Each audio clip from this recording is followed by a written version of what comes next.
As the years passed, Artaxerxes became king. The Mede and Persian Empire was still in full swing.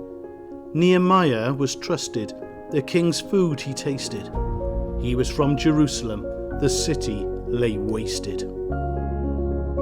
Nehemiah received a report about the place. The gates were burnt, the walls a disgrace. The people of Jerusalem, they struggled to live.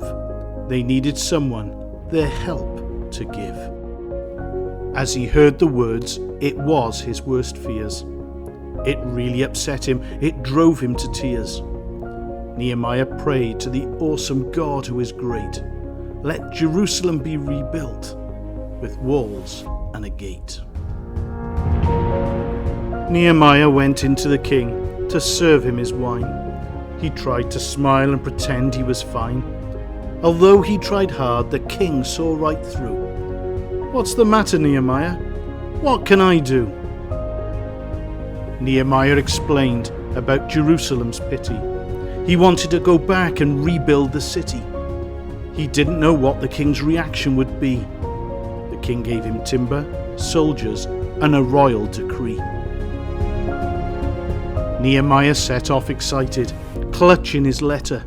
The reaction of the king, it couldn't be better. For what seemed impossible, his God he had asked. He had more than answered. Expectations were past. Nehemiah rode around the city. He did it at night. He inspected the walls by dimly lit light. The walls were all broken. They should be much higher. The gates were all broken and burnt with fire. He met with the people and told them his plan. Let's rebuild Jerusalem, agreed every man. They started to build. Let's make the walls higher. Then along came the enemies, Sanballat and Tobiah. They mocked and they jeered and planned an attack.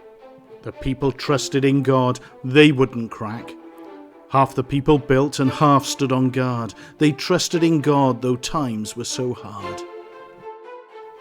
They plotted against Nehemiah to stop the build, because their hearts were evil, with hatred filled. Nehemiah said, I'm doing a work, leave me in peace.